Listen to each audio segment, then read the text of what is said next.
Hello students, this is S R. Welcome to my YouTube channel. हमें उम्मीद है आप सभी अच्छे और स्वस्थ होंगे। इसी तरह आप अपने जीवन में हंसते और मुस्कुराते रहिए। ये समय वो है स्टूडेंट लाइफ जब आप चैलेंजेस के साथ रोमांच को भी जीते हैं। यहाँ पर आप सिर्फ अपनी परीक्षाओं की तैयारी नहीं कर रहे होते हैं, आप अपने जीवन को भी आगे जीने के तरीके सीख रहे होते हैं। ये स्ट्रगल आपको न सिर्फ इन परीक्षाओं के लिए तैयार करता है, बल्कि आने वाली जिंदगी में जो चुनौतियां आएंगी उनसे भी लड़ने के लिए आपको पूरी ताकत देता है, जज्बा देता है। हम लोग अभी जो एग्जाम के लिए प्रिपरेशन कर रहे हैं उसमें आपके कई सारे पार्ट्स हैं, यानी बहुत बड़ा एक सिलेबस है जिसको आपको तैयार करना है कम समय में। इसीलिए यहाँ पर बहुत जरूरी हो जाता है कि आप अपना एक अच्छा समय, मैक्सिमम समय और वो समय जो आप अपने दिल से देना चाहते हैं स्टडी को, ऐसा समय दें जिसमें आप अपनी प्रैक्टिस को भी करते रहें और साथ साथ में जो कॉन्सेप्ट्स आपके कमजोर हैं उनको भी बेहतर तरह से कंप्लीट करते रहें। हम लोग डीआई की स्पेशल प्रैक्टिस सेशन चला रहे हैं, स्पेशल क्लासेस चला रहे हैं जिसमें हम आपको 4 क्लासेस प्रोवाइड करा चुके हैं। ग्राफ और टेबल के जितने टाइप के क्वेश्चंस आपके प्रीवियस एग्जाम्स में पूछे गए हैं या यूपीएससी द्वारा कंडक्ट की हुई परीक्षाओं में जो पूछे जा चुके हैं उनकी संभावना पेट में आने की है, उन सभी क्वेश्चंस को हम शामिल करके चल रहे हैं। ये इतना बेहतर क्लास है कि इसका रिस्पॉन्स बहुत ही अच्छा मिल रहा है। तो चलिए देर नहीं करते और आज की क्लास शुरू करते हैं, जिसमें हमने आज एक पाई चार्ट को लिया है और एक टेबल को लिया है, यानी तालिका और ग्राफ दोनों का सम्मिश्रण आपको इस क्लास में मिलेगा। और सबसे अच्छी बात है कि हम बड़े बड़े कैलकुलेशन को अपने थोड़े से कॉमन सेंस को लगा के कितना छोटा कर सकते हैं और आंसर को कितनी जल्दी निकाल सकते हैं, ये ट्रिक्स भी आप यहाँ पर सीखेंगे। ठीक है, तो चलिए क्लास को स्टार्ट करते हैं। पहला जो क्वेश्चन रहेंगे, शुरू के 5 क्वेश्चंस रहेंगे वो पाई चार्ट पे आधारित होंगे। और नॉर्मली स्टूडेंट्स को ये जो पाई चार्ट्स होते हैं ये बहुत ही सिंपल कंसीडर किए जाते हैं, क्योंकि इसमें ज्यादातर चीजें आपको प्रतिशत और डिग्री में दी हुई होती हैं, तो उन्हें हमें बस अपने फॉर्म में चेंज करना होता है जिसमें वो लोग कहते हैं। ठीक है, ये है एक ये है कौन सा है, पुस्तक के प्रकाशन से संबंधित है, जिसमें उसके प्रकाशन को लेके जो खर्चे होते हैं उनको दर्शाया गया है। और किस फॉर्म में दर्शाया गया है? परसेंट के फॉर्म में दर्शाया गया है। तो ये पूरा है, कागज की लागत दी है, परिवहन पे खर्चा 5%, जल्दसाजी पे 15% है, रॉयल्टी 20%, मुद्रण लागत 25% है और संभरण लागत कितनी है? 5% है। तो इस तरह से ये टोटल खर्चे मिला के इसमें कितने हो जाएंगे? 100% हो जाएंगे। आगे के सवालों में हमें परसेंट को डिग्री में भी कन्वर्ट करना हो सकता है और इनका कम ज्यादा भी पूछा जाने वाले क्वेश्चंस भी उस पे हो सकते हैं। तो पहला क्वेश्चन देखते हैं क्या बनता है। पहला क्वेश्चन है संवर्धन लागत पर किए गए खर्च। पहले तो संवर्धन लागत कहां पर है? अच्छा, ये थोड़ा सा गलत लिख गया, ये संवर्धन लागत है। क्या है ये? संवर्धन लागत है। चलिए, संवर्धन लागत पर किए गए खर्च के अनुरूप ये खर्च कितने डिग्री का हो रहा है? 5 डिग्री का, सॉरी 5% का हो रहा है। अनुरूप खंड का केंद्रीय कोण क्या होगा? देखिए, पाई चार्ट में जो सबसे मेन बात आपको याद रखनी होती है वो ये है कि 100% अगर परसेंट में डेटा दिया है तो 100% अगर हम इसको डिग्री में कंपेयर करते हैं इसका, तो कितना बनता है? 360 डिग्री बनता है। आप भी जानते होंगे कि ये पूरा मिला के अगर इस तरह से चला जाए तो डिग्री में देखें तो कितना होता है? 360 होता है। और अपने आप में कोई चीज चाहे वो कितनी भी हो, अपने आप में हमेशा वो कितने परसेंट की होती है? 100% की होती है। तो आप चाहे वो डिग्री में भी इसको दे सकते हैं, इन खंडों को चाहे तो वो डिग्री में बना सकते हैं और चाहे तो वो परसेंट में बना सकते हैं। ये डिपेंड करता है एग्जामिनर पे कि वो कैसा क्वेश्चन डिजाइन करता है। ठीक है, तो यहां पर उन्होंने फिलहाल परसेंट में दिया है। हमें क्या करना है? जो परसेंट में किसकी लागत है? संवर्धन की लागत है, उसको केंद्रीय कोण में कन्वर्ट करना है। मतलब क्या है? 5% को हमें डिग्री में कन्वर्ट करना है कि कितना बनेगा जाके। क्वेश्चन आपको समझ आ गया होगा, इतना हमें पूरी तरह से विश्वास है। यहां पर थोड़ा सा कर लेते हैं। अगर 100% बराबर 360 डिग्री है तो 1% बराबर क्या होगा? आप भी जानते हैं 360 के बटे कितना कर देंगे? 100 कर देंगे और यहां से आप 0 काट देंगे और आपका जो मान बनेगा वो कितना बनेगा? 3.6 डिग्री। 1% का मान कितना बनेगा? 3.6 डिग्री। हमसे कितने परसेंट का पूछा जा रहा है? 5% का पूछा जा रहा है। तो 5% बराबर क्या हो जाएगा? 3.6 मल्टीप्लाई बाई 5 और ये कितना हो जाएगा? 0, 5 × 15 और 3 18 और दशमलव यहां आ जाएगी। तो कितने डिग्री का ये बन जाएगा? 18 डिग्री का कोण कौन सा बनाएगा? ये वाला संवर्धन है, ये जो कोण बनाएगा ये कितने डिग्री का बनाएगा? 18 डिग्री का। ठीक है ना, तो आंसर हमारा हो जाएगा ए। क्लियर है? आगे बढ़ते हैं। अगला क्वेश्चन है पुस्तक का मूल्य लागत मूल्य से 20% ज्यादा अंकित किया जाता है। जो उसका मूल्य है यानी क्रय मूल्य है, क्रय मूल्य, पुस्तक का जो क्रय मूल्य है यानी जितना पूरा खर्चा आता है एक पुस्तक पे, और इसके बाद उस पर एक एमआरपी डाला जाता होगा जिसे आप अंकित मूल्य कहते हैं, अंकित मूल्य है, वो क्रय मूल्य से कितना ज्यादा अंकित किया जाता है? पुस्तक का मूल्य यानी अंकित मूल्य, लिखा नहीं है पूरा, यानी अंकित मूल्य लागत मूल्य से 20% ज्यादा अंकित किया जाता है ना। तो अगर क्रय मूल्य 100 है तो अंकित मूल्य 20% ज्यादा का मतलब कितना हो जाएगा? 120। ये बात क्लियर हुई? अगर क्रय मूल्य 100 है तो उसका अंकित मूल्य 20% ज्यादा मतलब 20% प्लस ऐड किया जाता है, ज्यादा बढ़ा के डाला जाता है, तो कितना अंकित मूल्य पड़ता होगा उस पे? 120। भाई बेचना है तो उसको कुछ फायदा भी उठाना है ना। अगर 100 रुपए खर्चा आएगा 100 पे बेच देगा तो कुछ फायदा ही नहीं हुआ, तो वो कुछ ना कुछ बढ़ा के डालेगा। कितना डाला? 120। हालांकि बेचने में तो हो सकता है वो 110 की ही बेचे, उस पर भी डिस्काउंट दे दे, खैर वो यहां पर बात नहीं की गई है। आगे है ज्यादा अंकित किया गया, यहां तक हो गया। यदि पुस्तक का अंकित मूल्य 160 रुपए है, अब वो कह रहे हैं यदि पुस्तक का अंकित जो मूल्य है वो 160 रुपए है, 160 रुपए है, और वो भी रुपए में दे दिया है। देखिए हम लोगों ने जो माना था वो 100 की बजाय 120 हो गया था अंकित मूल्य, लेकिन वो कह रहे हैं अगर वो 160 रुपए हो तो यहां पर क्या हो जाएगा? 120 का मान कितने के कर देंगे? 160 के बराबर कर देंगे, तो यहां से एक का मान आपका निकल आएगा, और कितना आएगा? 160 बटे 120। इतनी बात सबको समझ में आई होगी? ठीक है, तो ये एक का मान हमें चाहिए कितने का? तो पुस्तक की एक प्रति में उपयोग किए गए कागज की लागत बताइए। हमसे पूछी जा रही कागज की लागत। कागज की लागत कहां दिया है? 30%। देखिए अगर यहां से हमें पुस्तक का क्रय मूल्य पूछा जाता, क्रय को विक्रय हमने मान लिया था और विक्रय को उन्होंने दे दिया था 160 रुपए। अगर हमसे वो क्रय मूल्य मांग पूछते तो हम क्या करते? 120 बराबर अगर 160 है तो 1 बराबर 160 बटे 120, तो 100 बराबर निकाल लेते, यानी गुणा कर देते कितने का? 100 का। तब हमारा क्या निकल के आता? क्रय मूल्य निकल के आता। लेकिन क्योंकि हमें यहां पर क्रय मूल्य की जरूरत है नहीं, हमें क्रय मूल्य की जरूरत नहीं है, हमें पूछा जा रहा है उसका क्या? कागज की जो लागत है वो पूछी जा रही है, और कागज की लागत दी है कितनी है? 30%। तो अब हम 100 निकालने से हमें कोई मतलब नहीं है, हम सीधा क्या निकाल लेंगे? 30 बराबर। तो जो डायरेक्ट हमें चाहिए वही मिल जाएगा। जब इसको आप करेंगे तो कितना हो जाएगा? 4 और 4 चक्कू, यानी कितना आ जाएगा? ये 40। तो 40 रुपए आ जाएगी इसकी क्या? जो लागत है, कागज वाला जो खर्च है वो आ जाएगा। अब यहां पर आप अगर ऐसे करते तो लेंदी हो जाता, पहले क्रय मूल्य निकालते, क्रय मूल्य आता, एक वैल्यू मिलती, फिर उसका 30% निकालते, तो एक दो स्टेप आगे सवाल बढ़ जाता। हमें वो नहीं बढ़ाना है, हमारा काम चल रहा है तो हम अपना काम चला लेंगे। हमें 120 का मान दिया है और सीधा हम 30 का मान निकाल लेंगे तो हमारा उत्तर मिल जाएगा। ठीक है, अगला क्वेश्चन देखिए। अगला क्वेश्चन है, यदि 5200 प्रतियों का प्रकाशन किया गया, प्रतियां कितनी है? 5200 कॉपी है, किया गया, और उसकी परिवहन लागत की राशि, कौन सी लागत? परिवहन लागत की राशि 80,500 है, तो पुस्तक की अनुमानित विक्रय कीमत क्या होनी चाहिए? अनुमानित विक्रय कीमत क्या होनी चाहिए ताकि प्रकाशक 20% का लाभ अर्जित कर सके? पहले बात को समझिए, उसकी 5200 प्रतियां, जो 5200 प्रतियां हैं उनकी परिवहन लागत, तो हम यहां लिख सकते हैं 5200 कॉपी की परिवहन लागत, परिवहन खर्च कितना है? 80,500 रुपए। इतनी बात हमने इसलिए लिख ली कि इतने बड़े क्वेश्चन में आपको समझ में आ जाए कि क्या दिया है और क्या हमसे पूछा जा रहा है।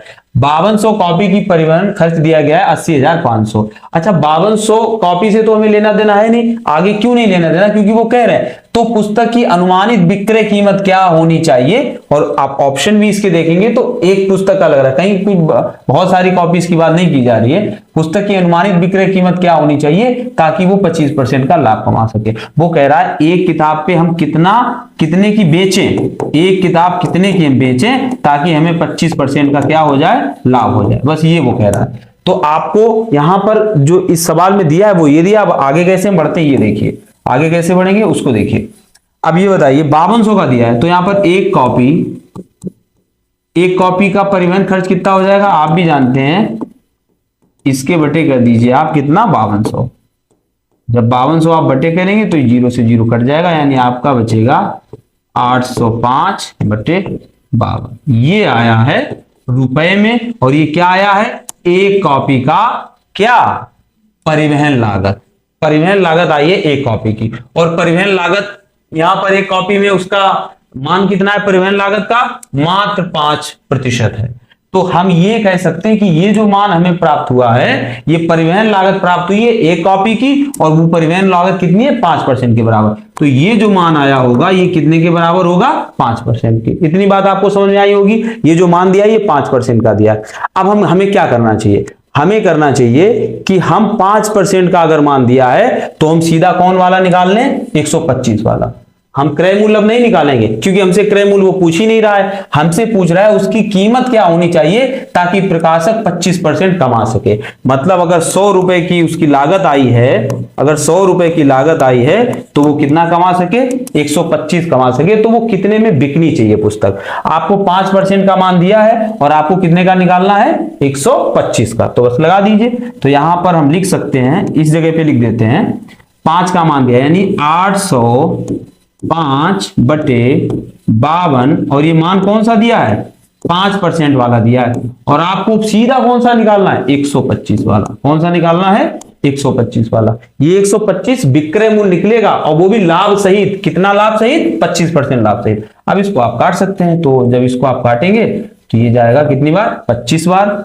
मतलब ये जाएगा 25 बार। अब 52 से इसको काटिए तो ये कितनी बार जाएगा, 52 एकम, है ना, 2 बार जाएगा नहीं। 52 एक बार जाएगा तो फिर इसके बाद कितना बचेगा, ये 28 यानी 285 में जब हम 5 का लगाएंगे तो कितनी बार जाएगा, 5×5 है ना, कितनी बार जाएगा, 5 बार, 25।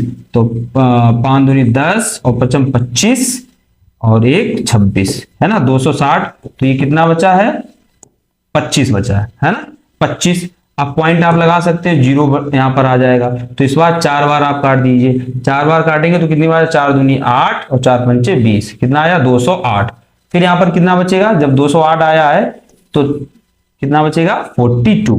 पॉइंट लगा, 0 आप बढ़ा सकते हो। अब हम कितनी बार कर दें इसको, 5 का 5 8 40, 8 दूनी 16, 8 बार है ना, 5 8 40, तो 8 बार जाएगा।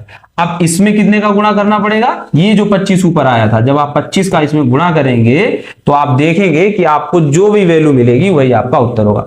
25 8 200 की 0 और 20, 25 चक्कू 100, 20 120 है ना, 120। और कितना बचेगा, 12 आएगा इसका, वो 25 पंचे 125 और 12 137। तो 7 कितना हुआ, 13 हासिल आएगा। 25 सेकंड 25 और 25 सेकंड 25 और 13 25 38, 25 13 कितना हो जाता है, 38। तो 387 और यहां पर पॉइंट लगा दीजिए।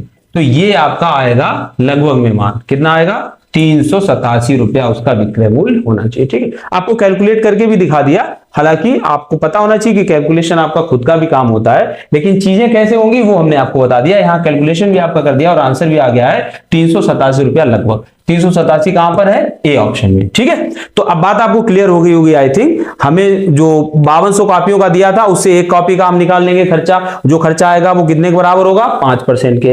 अब आप क्या आपको निकालना, आपको विक्रय मूल्य निकालना है।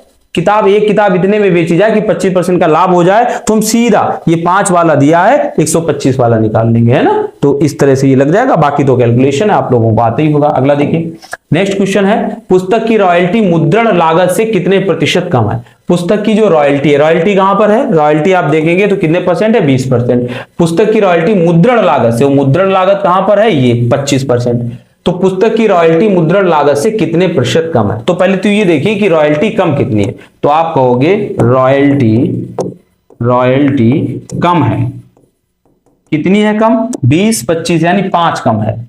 अब ये बताइए नीचे हम 20 को रखें कि 25 को रखें। ये चीज हम कई बार बता चुके हैं, तालिका में भी बता चुके हैं, और इसके अलावा भी जो मैथ प्रैक्टिस कराते हैं उसमें भी।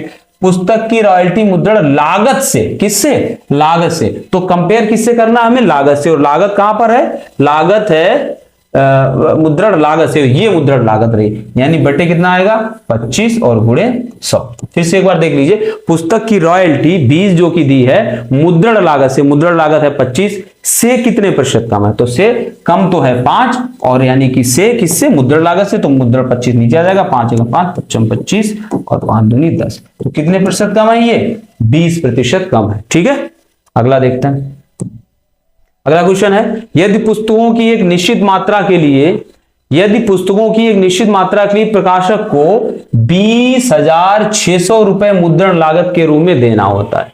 देखिए, यदि पुस्तकों की एक निश्चित मात्रा के लिए प्रकाशक को इतने रुपए, और ये है काहे के मुद्रण लागत के रूप में देना होता है, मुद्रण लागत जो कि ये दिया 25% मुद्रण लागत के रूप में देना होता है, तो इन पुस्तकों के लिए रॉयल्टी की रकम कितनी देनी होगी। कुछ बिल्कुल बच्चों वाला है, जितनी भी हो पुस्तकों की संख्या यहां पर मैटर नहीं करती, आपसे पूछ रहा है यदि मुद्रण लागत बन रही है 20,600 तो आप हमें बताइए रॉयल्टी कितनी बनेगी। तो मुद्रण लागत हमारी है कितनी 25, तो कह सकते हैं 25% का मान दिया है 20,600 रुपए, 20,600 रुपए, तो कितने का निकालना है हमें 20% का निकालना है, कितने का 20% का, तो कितना हो जाएगा 20,600 बटे 25 और गुणे 20।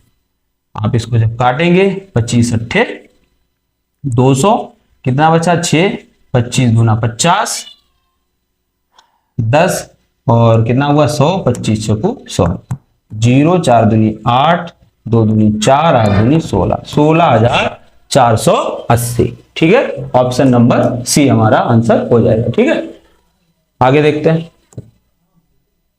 अगला है क्वेश्चन, ये हमारी तालिका है एक, है ना, और ये आपके किसी प्रीवियस ईयर की है, शायद ये पेट की तो नहीं है, लेकिन हाँ यूपी द्वारा कराई हुई किसी एग्जाम की ही ये है। ठीक है, चलिए इसको देखते हैं। क्या है, निम्न तालिका का ध्यानपूर्वक अध्ययन कीजिए और नीचे दिए गए प्रश्नों के उत्तर दीजिए। क्या है, ये एक तालिका दी, इसमें दिया क्या है वो देखते हैं, जो डेटा दिया है वो डेटा कौन सा है। निम्न तालिका 4 दुपहिया वाहन, कितने 4 दुपहिया वाहन निर्माताओं के 2015 से 2020 तक के घरेलू विक्रय को दिखाता है। देखिए 4 दुपहिया कंपनी है, हीरो, होंडा, टीवीएस, बजाज, इनका 2015 से लेके 2020 का, और ये क्या है विक्रय दिखा रहा है। अब क्लियर होगी बात कि हीरो की 2015 में कितनी बिक्री हुई, 16 में। अब आप समझ गए होंगे कि हमें डेटा क्या दिया है। अब इसी डेटा से आगे जो क्वेश्चन बनेंगे उनको हम सॉल्व करते हैं। पहला क्वेश्चन बन रहा है, कितने वर्षों में हीरो, और हीरो जहां पर दियो तुरंत आप इसको मार्क कर लीजिए, कितने वर्षों में हीरो निर्माता का घरेलू विक्रय, जो हीरो निर्माता कंपनी थी उसका घरेलू विक्रय सभी वर्षों में, यानी इसी के सभी वर्षों में, इसका इसका इसका इसका इसका इसका सभी वर्षों में निर्माता का घरेलू विक्रय सभी वर्षों में हीरो ही निर्माता के औसत घरेलू विक्रय की तुलना में कम रहा। कितना अच्छा क्वेश्चन है। वो ये कह रहा है कि जो हीरो की औसत बिक्री है, पहले तो हमें औसत बिक्री निकालनी पड़ेगी, ये बात आप मान के चलिए। दूसरा निकालना पड़ेगा कि वो औसत बिक्री, जो आंसर होगा वो क्या निकालना है, वो औसत बिक्री कितने वर्षों से, कितने वर्ष ऐसे हैं जो उस औसत बिक्री से कम की बिक्री कर पा रहे हैं। चलो इसको देखते हैं। तो पहले इसका हम क्या निकाल लें, कितने औसत घरेलू विक्रय की तुलना में कम रही, तो पहले औसत निकाल लेते हैं। औसत कितना आ जाएगा 40, 45 इन सब का। तो आप ऐसा कर सकते हैं, हम लोग एक आइडियल औसत मान लेते हैं, सपोज करो 45 मानते हैं, कितना 45 मान लेते हैं। तो 45 जब मानेंगे तो ये कितना हो जाएगा, 45 क्यों मानो, इसका तो आप सीधा 50 मानिए। 50 अगर हम औसत मानते हैं तो क्या होगा, इधर ज्यादा क्या होंगे +2 +1, इधर क्या होंगे -1 -10 और -5, सही है ना। अगर हम 50 मानते हैं तो +2 एक्स्ट्रा यहां है और एक यहां है, इधर कितना है -1 है, -10 है और -5 है। इनको देखिए तो 1 से 1 गया और 2 से जब इसको आप काटेंगे तो कितना जाएगा, ये 2 से काटेंगे तो ये 3 है ना, 3 चल 3 बचेगा इसका माइनस का, तो -13 बचे। तो यानी कि -13 जो बचा है ये, और है कितनी साल, 1 2 3 4 5 6 साल है। तो वास्तव में कितना आ जाएगा 6 दूनी 12 पॉइंट, और कितना आएगा 1 10 6 एकन 6, 1 2 3 4 5 6, सही है। तो कितना आएगा 6 दूनी 12, 1 10 6 एकन 6 और 4, इसके बाद कितना आ जाएगा 6 4 36, सही है ना। 6 दूनी 12 पॉइंट और 1 10 हुआ, 6 × 6 6 × 36, 2.16 आया। 2.16 आप इसमें कम कर दीजिए, किसमें 50 में कम कर दीजिए, तो एवरेज कितना हो जाएगा 47.84 हो जाएगा। ये हो जाएगा हमारा क्या एवरेज 47.84। ठीक है, 47.84 एवरेज हो गया। अब इस एवरेज से कितने वर्षों का एवरेज कम है, तो आप देखिए इससे कम है 2016 का, 2016 का कितना है 40, और इससे कम है 2015 का 45। बाकी 47 से ये भी ज्यादा है, ये भी ज्यादा, ये भी ज्यादा, ये भी ज्यादा। तो 2 वर्ष ऐसे होंगे, 2 वर्ष ऐसे होंगे जिनका उत्पादन औसत उत्पादन से कैसा होगा, कम होगा, जिनका उत्पादन औसत उत्पादन से कम होगा।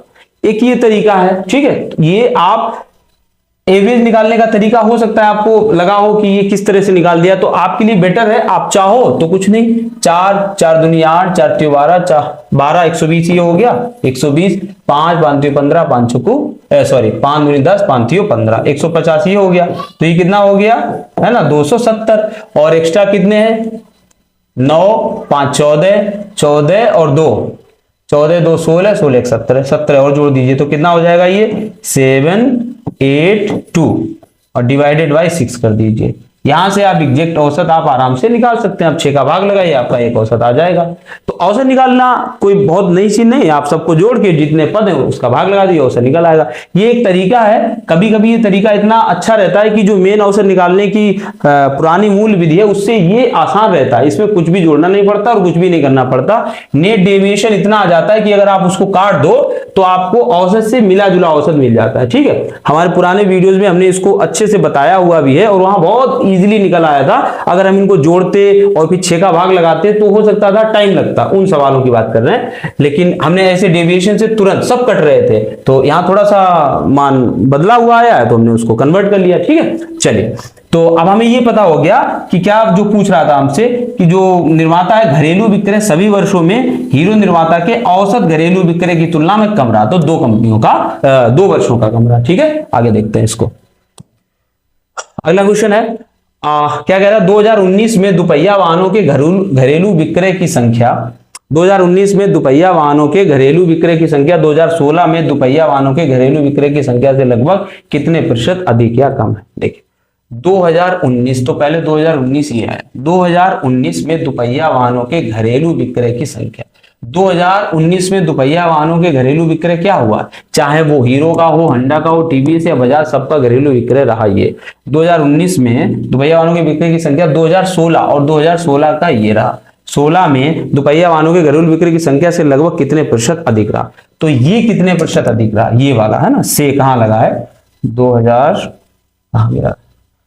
2019 में विक्रय की संख्या 2016 में संख्या से ये, तो इससे तुलना करना। चलिए जोड़ लेते हैं इनको हम। कितना रहा ये 2 1 3 3 3 6 और 5 4 9 4 13 13 4 17, तो 176 ये आया। ये कितना आएगा 5 6 5 11 4 3 7 3 10 3 13 1 14 141 ही आया। वो पूछ क्या रहा है, वो पूछ रहा है 2019 में दुपहिया वाहनों के घरेलू विक्रय की संख्या। तो 2019 में दुपहिया वाहनों के घरेलू विक्रय कितना हुआ 176 संख्या 2016 में दुपहिया वाहनों के घरेलू विक्रय संख्या से, तो तुलना किससे हो रही है 2016 से हो रही। इससे ये कितने प्रतिशत अधिक या कम है, तो देखिए इससे यानी कि 2016 से 2016 का ये है, इससे कितने प्रतिशत अधिक या कम है। तो पहले डिफरेंस निकालिए कितना बनेगा, तो डिफरेंस बनेगा जाके 5 है ना, 5 और 7 यानी कि 35 बनेगा। और नीचे किसे करेंगे, जिससे तुलना करनी है, और कितने प्रतिशत अधिक या कम रहा कितने का गुणा कर देंगे हम 100 का इसमें गुणा कर देंगे। अब आप इसको अगर लगाते हैं तो आपका आंसर आ जाएगा 3500 डिवाइडेड बाई 144 बराबर कितनी बार जाएगा ये 14 दूना 28, 2 बार तो जाएगा 200 कितना हो जाएगा 2 और 282 282 इससे घटाएंगे तो 50 तो ये सीधे हैं और इधर कितने हैं 18, 50 और 18 हो जाएगा 68 यानी 68 और ये 0 एक और आ जाएगी यहाँ पर। तो आप कितनी बार जाएगा 14 5 70 नहीं, 14 चौको 56, 4 बार जाएगा। कितनी बार जाएगा? 4 बार। 4 एकन 4 और 14 चौको 56, ठीक है। कितना आएगा? 6 और ये आएगा 1 और 1, 116। पॉइंट लगा दीजिए, 0 बढ़ा हो जाएगा। 14 8 112, तो 8 का 8 एकन 8, 14 8 112, ठीक है। बन रहा है ना, 1128 कट के आ जाएगा। तो कहने का मतलब जहां भी हमें ये वैल्यू मिल जाएगी, क्योंकि आगे थोड़ा इसलिए बढ़ाया, 24 में शायद एक ऑप्शन था, हाँ ये तो यही था, 24.8 था। जरूरत भी नहीं थी हमें आगे बढ़ाने की, इसको हमें जरूरत नहीं थी। जहां से हमें 24 मिल गया, हम वहीं से अपने क्वेश्चन को रोक सकते थे, क्योंकि 24 कहीं है ही नहीं। आप देखिए 24 कहीं भी नहीं है, केवल एक ही जगह पर 24 है। तो हमें आगे जाने की बिल्कुल भी जरूरत नहीं थी, क्योंकि हाँ ये होता है ना, डीआई में कैलकुलेशन थोड़े से टफ रहते हैं, तो वहां पर अगर हम पूरा कैलकुलेशन करने के चक्कर में पड़ेंगे तो टाइम हमारा कंज्यूम ही होगा। इसलिए जहां से हमें लग जाए कि आंसर हमारा निकल सकता है, हम वहीं पर अपनी स्टेप को रोक सकते हैं, ठीक है। तो इस तरह से ये आप अपना आ गया आंसर। चलिए अगला देखते हैं। नेक्स्ट क्वेश्चन है, कह रहा 2016 से 2020 तक हीरो के दुपहिया वाहनों के घरेलू, 2016 से 2020 तक हीरो कहां पर है? ये 16 से 20 तक हीरो के दुपहिया वाहनों के घरेलू विक्रय की संख्या का, घरेलू विक्रय इसका कितना आया था? एक सवाल हम लोगों ने लगाया था दुपहिया वाहन वाला, वो सवाल है ये था, हाँ ये था। इसका कितना आया था टोटल? इनको जोड़े थे हमने? नहीं जोड़े थे। 287 आया था। दो हीरो का पूरे साल का मिला के कितना आया था? 287। अब आप सवाल पे पहुंचिए, और सवाल हमारा कह रहा है ये देखिए, कह रहा है 2016 से 2020 तक हीरो के दोपहिया वाहनों के घरेलू विक्रय की संख्या, तो कितनी आई? 287। ये हो गई हीरो की पूरे 2015 से 20 तक की बिक्री का टीवीएस के दुपहिया वाहनों के साथ। और टीवीएस कहां पर है? ये। और टीवीएस के साथ क्या करना है? विक्रय से अनुपात बताना, तो इसको और जोड़ लेते हैं। तो कितना है? 3 3 दूनी 6, 3 तिका 9, 3 चौक 12, एक और 3 15 है, 15 और 3 छक 18, 180 और कितना? 10 10 9 19 19 और 8 27 27 और 3 30 और 30 और 5 35 35 इसमें और जोड़ दीजिए, तो कितना आ जाएगा? ये 11 और 215, कितना हो जाएगा? 215। यानी ये 287 बन रहा है, और उसका अनुपात हमें किसके साथ चाहिए? 215 के साथ चाहिए। ये तो पूछा गया ना कि घरेलू विक्रय से अनुपात कितना होगा, तो हम कह सकते हैं ये पॉइंट में दिया है, तो हमें करना क्या पड़ेगा? 287 डिवाइडेड बाई 215। इसका जब आप भाग लगाएंगे तो जाहिर सी बात है कितनी बार जाएगा? एक बार, दशमलव लग जाएगी। घटाइए आप, कितना बचेगा? 2 और 7 72, 0 बढ़ा दीजिए। 2 का कितनी बार जाएगा? 3 बार, 4 बार तो जाएगा नहीं, तो 3 कर दीजिए। 15 3 45 और 3 दूनी 6, कितना आ जाएगा? आगे क्या और बढ़ेगा? 3 बार नहीं। अब हमें आगे नहीं करना, पिछले सवाल में जो गलती हम लोग कर चुके थे वो अब तो कम से कम नहीं करेंगे। हमारा आंसर मिल रहा है तो हम आगे सवाल को ले जाने की बिल्कुल भी हमें जरूरत नहीं है, ना हमारे पास इतना टाइम होता है, ना एग्जाम हॉल में होता है, और ना फिलहाल यहाँ पर है कि हम इसको आगे बढ़ाएं। 1.3 हमारा ऑप्शन मिल रहा है, तो ये हमारा आंसर हो जाएगा, ठीक है। आगे बढ़ते हैं। आगे है बजाज के दुपहिया वाहनों के घरेलू विक्रय की औसत संख्या। बजाज कहां पर है? ये। बजाज के दुपहिया वाहनों के घरेलू विक्रय की औसत संख्या, इसका हमें क्या निकालना है? एवरेज। और एवरेज निकालने के लिए फिर से या तो आप ऐसे जोड़ लीजिए, कोई दिक्कत नहीं है। 3 3 दूनी 6, 3 तका 9, तो 90, 4 दूनी 8, 4 तियो 12, 120 और 9 6 15, 9 6 15, 15 9 24, 24 और 5 29, 29 और 3 32, 32 और 4 36, ठीक है। तो कितना हो जाएगा? 6 9 2 11 और 3 11 और 3 14, 4 और ये हो जाएगा 2, 246। सही है ना? आप चाहो तो ऐसे जोड़ लो, चाहे डायरेक्ट जोड़ लो, जैसे भी जोड़ना चाहो वैसे जोड़ लीजिए आप। कितना हो जाएगा? 246 आ गया। पूछ क्या रहा है? बजाज के दुपहिया वाहनों के घरेलू विक्रय की औसत संख्या। इसका हमें औसत निकालना है, तो कितना बटे करना पड़ेगा? 6। औसत संख्या होंडा के दुपहिया वाहनों के घरेलू विक्रय की औसत संख्या से लगभग कितने प्रतिशत अधिक या कम है। अब होंडा का क्या निकलेगा? तो होंडा को जोड़ लीजिए, 40, इन सभी को जोड़ना पड़ेगा और इसका औसत निकालना पड़ेगा। तो 4 4 दूनी 8, 4 तियो 12, 4 चौको 16, 160, तो ये हो गया। और 3 3 दूनी 6, यानी कि 60 ये हो गया। तो ये कितना बनेगा जाके? 0। और हाँ ये और लिख लीजिए, 5 8 5 13, 13 2 15, 15 1 16, 16। तो कितना हो गया जाके 6 और 6 6 12 और 1 13 और 1 1 2, कितना आया 236। 246 आया है एक, और उसका कितना आया 236